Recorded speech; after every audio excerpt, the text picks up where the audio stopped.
March 26, 2014 was Air Max Day. Actually, it was the 27th birthday of the original Air Max.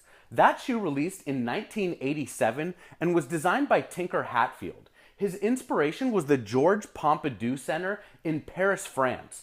The original Air Max released as part of a 3-pack of shoes, along with the Air Safari and the Air Trainer 1, which was the first ever cross-training shoe. And all 3 of those shoes were designed by Tinker Hatfield. So on March 26th, Nike celebrated the birth of the Air Max 1. They created a website which you can go check out right now on nike.com/airmax. And it breaks down the history of the Air Max from the original Air Max 1 all the way to the present Flyknit Max model that came out in 2014. Nike also created a pop-up shop at Undefeated in LA, and they had OG models of all the pivotal Air Maxes leading up to the present day model. In front of me, I've got the history of Air Pack from 2006. It features 8 pairs of Air Maxes that led up to the release of the Air Max 360. Nike updated the history of Air Pack with the release of Air Max Day, and they added 3 shoes and removed one of them. And I'd like to show you exactly what Nike did. So on Air Max Day, Nike reached out to people all over the world about 2 weeks beforehand, and they said, guess what, guys? March 26th is Air Max Day. And I was so excited, I had no idea what Nike had in store. They told us that we should take pictures wearing our Air Maxes and hashtag Air Max Day on social media. And it worked. If you go on Instagram, there's actually more than 60,000 different posts with the hashtag Air Max Day. In addition to encouraging people to wear Air Maxes that day, Nike released this pair of Quick Strikes. It's the Air Max Day Premium in honor of Air Max Day. And Nike also released a really limited edition promo sample of this shoe that came in a big giant air bubble. I wish I had those. If you have a pair or know anyone that has a pair between an 11 and 12, please reach out to me. For now, we're going to just break down this pair of shoes and update the history of Air Pack. Because remember, this pack came out in 06 and now it's 2014. I'm going to put this pair right down on top of the pair from the history of Air Pack. Come on up close and have a look at the Quick Strikes that just came out alongside the 2006 pair. So you'll notice right away that bright Volt midsole on the Premium Day edition. Sneakerheads are sort of on the fence about this. We don't really know if Nike was trying to make the shoe look vintage and yellow or futuristic with neon yellow. But either way, it's not the way the Air Max originally released. That's going to be a lot more similar to the history of Air Pack, the Air Max 1 Classic that you see down below. You're also going to notice on the tongue of the Premium Day edition 326 in honor of the birthday, March 26th, of the original Air Max shoe that released in 1987. I sort of thought that Nike was going to release a whole bunch of different Air Maxes and have them say 326 or maybe make 326 pairs. But as it turned out, it was just this pair of Air Max 1s, and a couple pairs of Air Max 90s also came out on that day. I want to move from the Air Max 1 to the next shoe from the history of Air Pack, and it's the infrared Air Max 90. Back in the day, this shade of infrared was actually called radiant red, and back in the day, this shoe was called the Air Max 3. So in the history of Air Pack, Nike went from the Air Max 1 to the Air Max 3. They left out the Air Max 2. But recently, as part of this newfound cataloging of the history of Nike, Nike added to the history of Air Pack and included the Air Max 2, which is actually known as the Air Max Lite. So let's pop this shoe right in here, and I think it was a great idea for Nike to include this shoe in the chronology of pivotal Air Maxes. It actually looks sort of like a hybrid between the Air Max 1 and the Air Max 90. The reason why it's called the Air Max Lite is because it's more lightweight than the Air Max 1. Anyway, it's a beautiful shoe, the Air Max 2, and it definitely belongs in the history of Air. So let's move the Air Max 1, 2, and 3 out of the way and have a look at the next shoe that was in the history of Air Pack, the Air 180. And this shoe came out in 1991. This is the ultramarine colorway. It's actually my dad's favorite running shoe of all time. He ran his best marathon in these shoes in 3 hours and 5 minutes. This pair of shoes is very innovative. It's called the Air 180 because you can see visible air 180 degrees around the outsole of the shoe. Another big innovation on this shoe is going to be these neoprene tongues that are a lot like the tongues on the Air Huarache that came out around the same time. But Nike jumped from the Air Max 90 to the Air 180, and they really missed a shoe in the history of Airpack, and we're going to update it right here, just like Nike did this time around.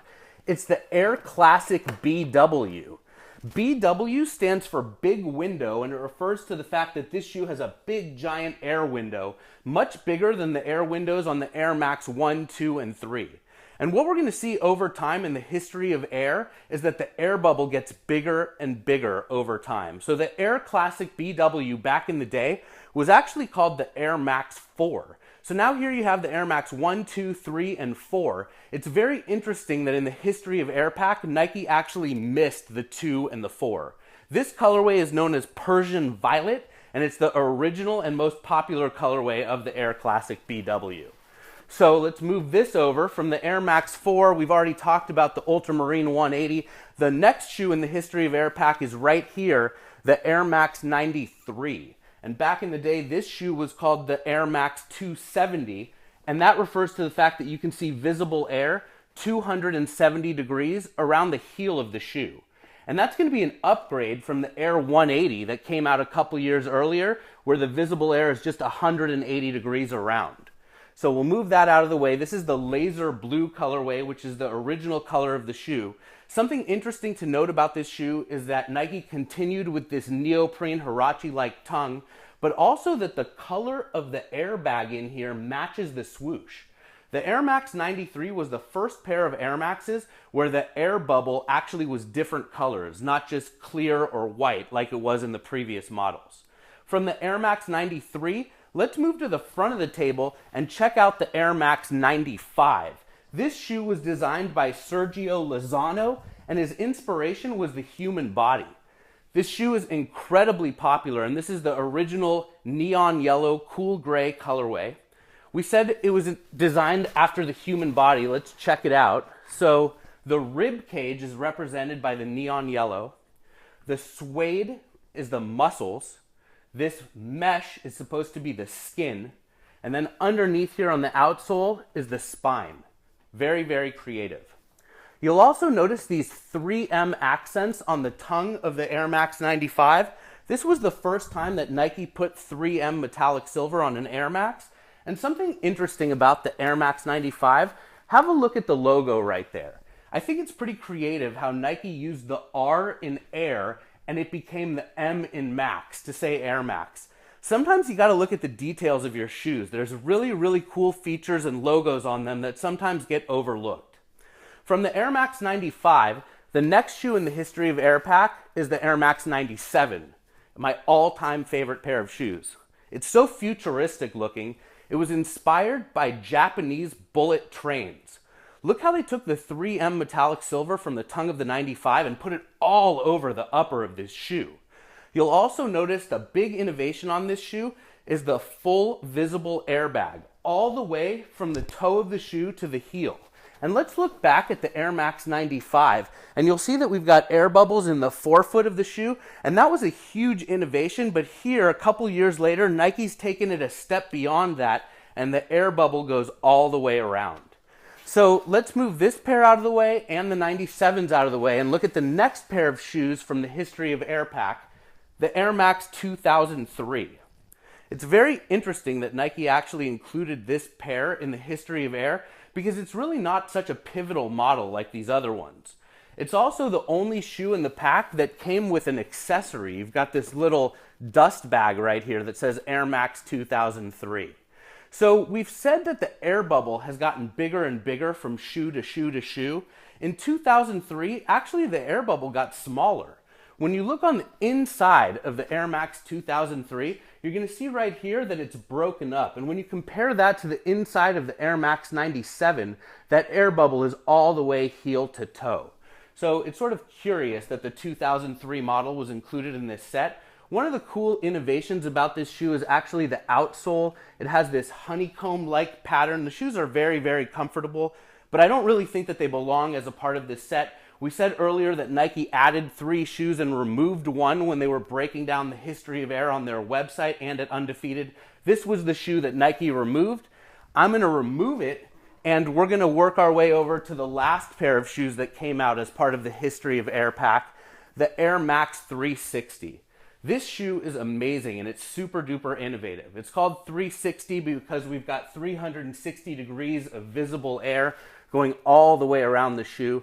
This was the biggest air bubble that Nike had ever done. It really built on the Air Max 270, the Air 180, so you've got 180 degrees of air, 270 degrees of air, and then 360 degrees of air. Something that's a bummer about this shoe is the midsole gets really yellow. Check out that side right there. No matter what you do with the shoes, no matter how you store them, even if you sing to them at night, this shoe is going to turn yellow on the midsole. So the Air Max 360 had this midsole for a few different years, and then in 2009 it was upgraded, and that's what I'd like to add to the history of Air right here. So let's move this shoe out of the way, and I'm going to grab 2 pairs of shoes that came out as part of the Air Attack Pack. The Air Max 2009 in Sport Red, and the Air Max 2010 in Volt Yellow. I believe that these shoes belong as a part of the history of Air Pack. When these shoes came out, they really set this trend for bright, flashy Air Maxes where the shoe is completely all one color, including the airbag. When you look at this shoe, you can see the 2009 air bubble. It's much more clean than the 360 air bubble from 2006. You'll also notice these little flywire cables in here. That makes the shoe very lightweight and also very strong. This shoe is very, very innovative, and it also has Plus technology, making it compatible with iPods and Apple accessories. The 2010 Volts also came out as part of that Attack Pack. Nike did not include the 2009 and 2010 Air Maxes in their history of Air, but I believe that they belong here. Let's turn them around right here, and I'm going to grab the last shoe that Nike did include as part of their celebration, the Flyknit Max. And there it is. Beautiful. Just came out in 2014, retailed for $225. These shoes are still available at retail stores. Check out this beautiful, big, giant air bubble. It's a gradient from yellow to orange. You'll notice the Flyknit uppers, the dynamic flywire that you lace the shoes through.